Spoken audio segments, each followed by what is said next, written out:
everybody. So this is day 2 at the Toronto International Airport.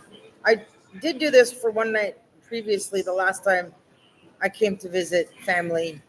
And I was trying to do some church stuff, temple visit stuff. And it just goes to show how much more interested people are in having the right to drive cars with gas in their own tank.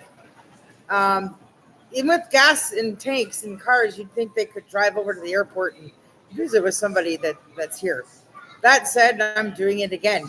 But this time, it's the last time. Because I know after this, I'll get out of this, everything's going to be okay, and I will never be in this situation again. But I wanted to make today's video about me in regards to my work and why I make these videos recently and what is just getting under my skin. I am the writer of You've Got Mail 2, which I titled Something New because it's a new story, completely independent, original material that I wrote on my own. I wasn't hired or paid and didn't go from an original play that was where the inspiration, the first one, came from by the writer that has now passed away. And that movie was finished when I was 38 years old. That was 11 years ago. So I was a self-made millionaire before I was 40. And now at 49, I'm sitting in an airport wondering where the bills are coming from, money for the bills coming from for the June ahead, while I wait for the rest of the money that's coming to me, that's owed to me, that will finally get me over that last hurdle and put all of this time in my life behind me.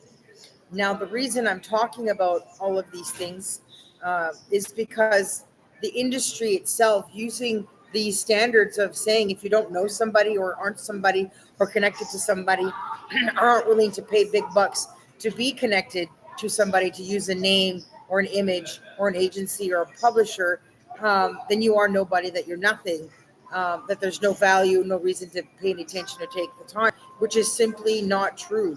Maybe I'm not world famous as of yet like Madonna or Brad Pitt or Celine Dion, but I still matter and my work still matters and it still exists and it's out there. And I can tell you that it's very good because I didn't get paid to write it. I'm not a paid writer in the sense that, I don't do anything. If nobody puts a check in front of me and makes an offer, I don't call that real writing. It doesn't come from the heart. It has to be from passion. You have to write what you know. So you really need to live a lot so you can know a lot and have a lot to write about. Watch a lot of movies, read a lot of books, look through magazines, articles, documentaries, watch a lot of great TV. And I was fortunate enough to grow up in an era where I developed my film school experience from having all of that firsthand stuff through self-teaching and through the desire and interest of what I liked and what I wanted to hone in on becoming an expert at. Whereas people who go to school and spend years studying how to use equipment and do stuff in that version of filmmaking, of film school, their heads are empty. They don't have anything in there. There's no stored knowledge. They don't watch movies. They don't watch enough movies. They don't know enough about who's who or the history of what's going on.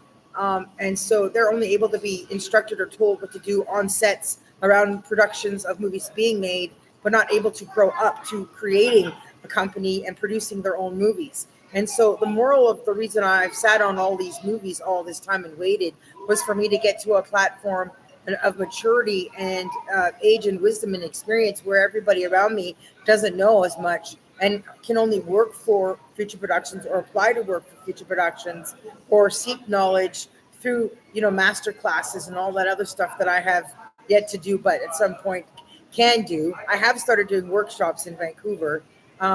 So the presence of that lifetime of learned experience will show in how I will go about hosting invitations for producers to come and do biddings on my movie work this year and the following year to see who can make an offer to make the movies at the best price rather than the outrageous, crazy prices the average movie today is costing, which is like $200 million.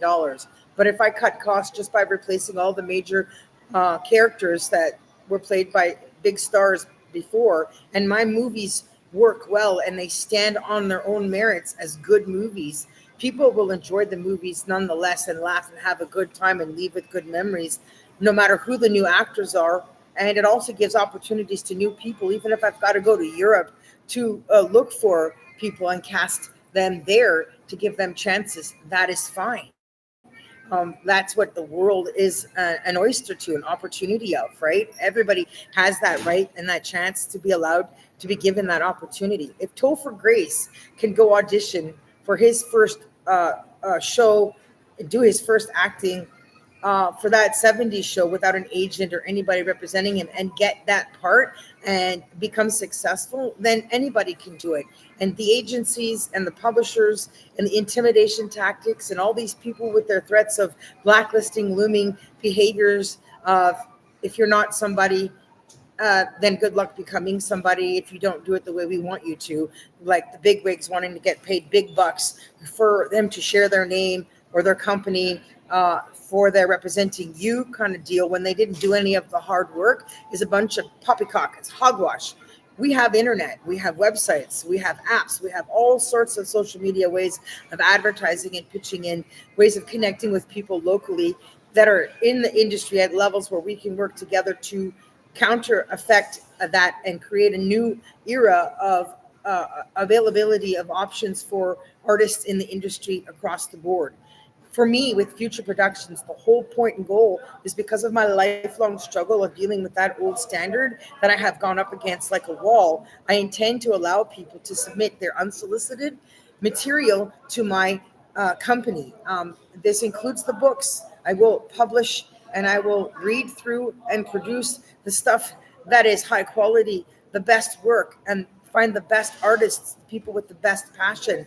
I'm not going to just do it because somebody was paid and some person who represents it said, oh, I've been paid to represent this, and here's something we say you should write, publish or produce.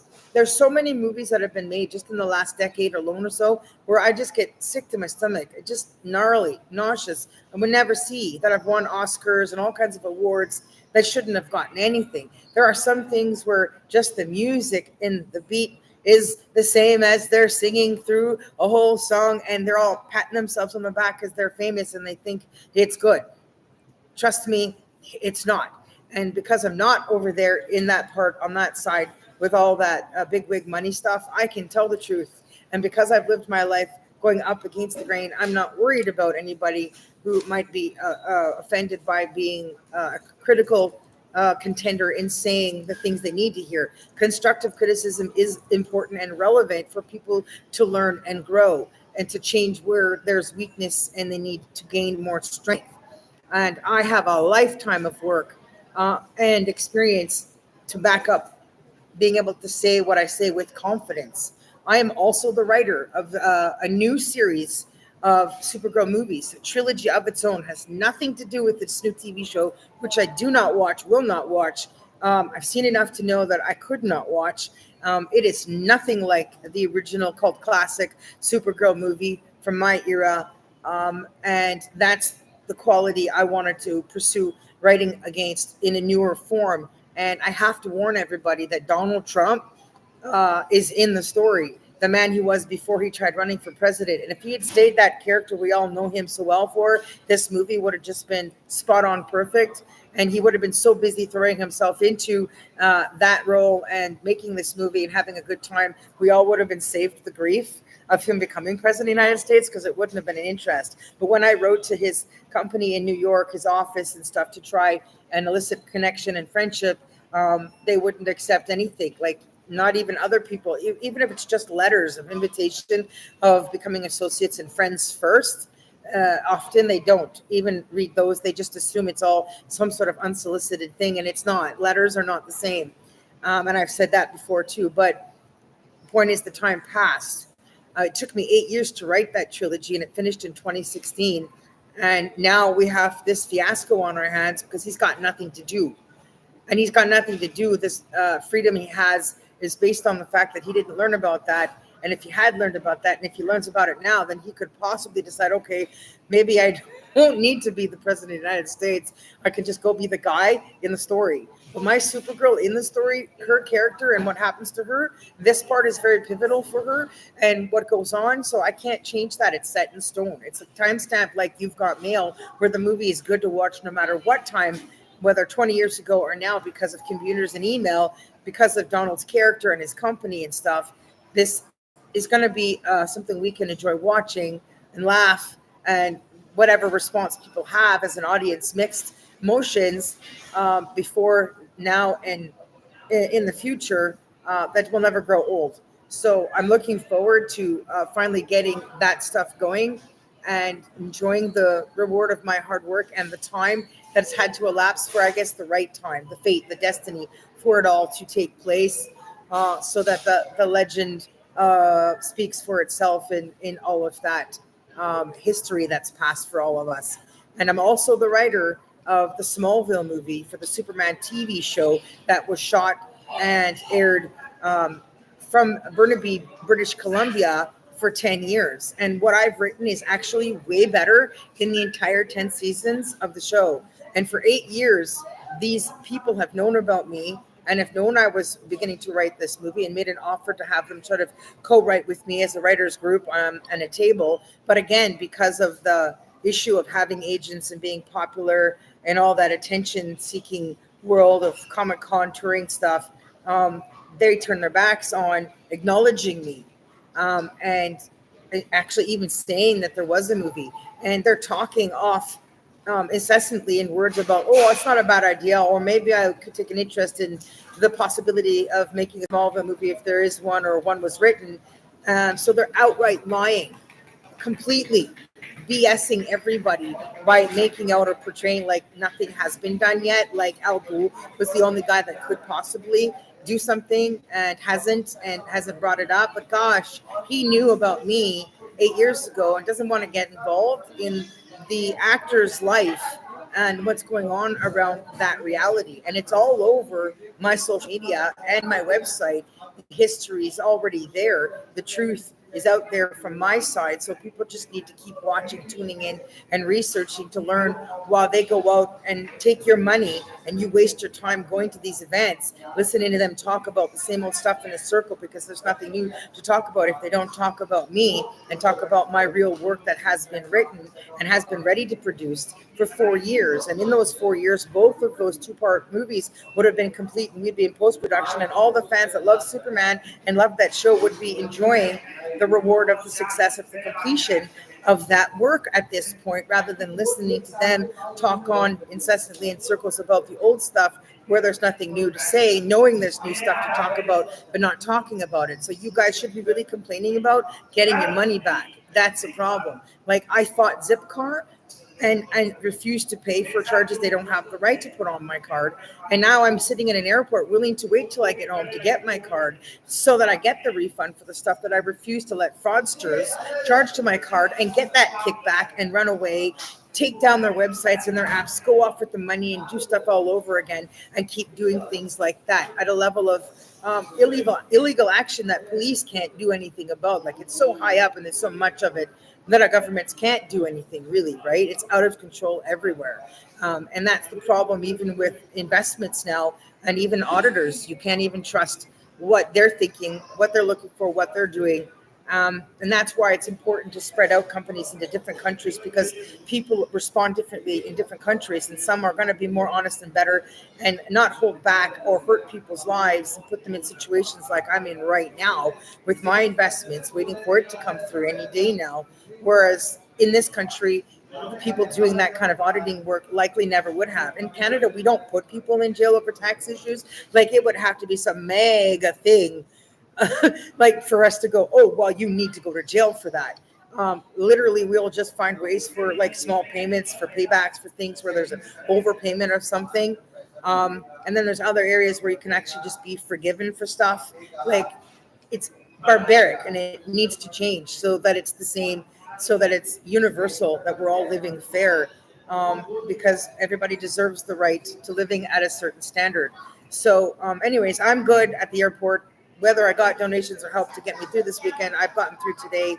And as long as I have $20 for tomorrow, I'll have enough to eat and drink to get me on my plane for Tuesday morning, and looking forward to the future publications of the work that's coming up. I am publishing the first movie as a book of the Smallville movie this summer, and I am publishing my You've Got Mail 2 story, which is called Another Story with Joe Fox and Kathleen Kelly, and will not be starring Meg Ryan and Tom Hanks. And I don't want to get into the history of that, but it's all over his Facebook page, and it's all over his wife's Facebook page, and it's on Meg's page as well, about that time lost because they were once young enough, because it was 11 years ago, and now they're not.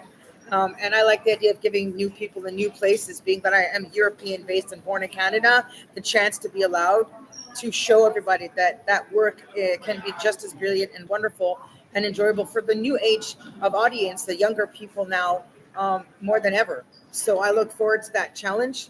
So look for all that information. It'll be all over the place. Even it'll be on Amazon, my website, and other stuff. And when I finish fixing my investment segment of my local interest, there'll be more connections with the works that I publish there as well, and the dates for the beginning of movies and pilots for stuff that gets made for multiple projects, stuff I'm not going to mention, and finishing other fantastical stories that you have samples of on my vocal page to read. So life is good outside of me being in an airport for 3 days, and this is about to die. The battery's about to go. It's really noisy. It's a busy time of the day here, but this is my Sunday.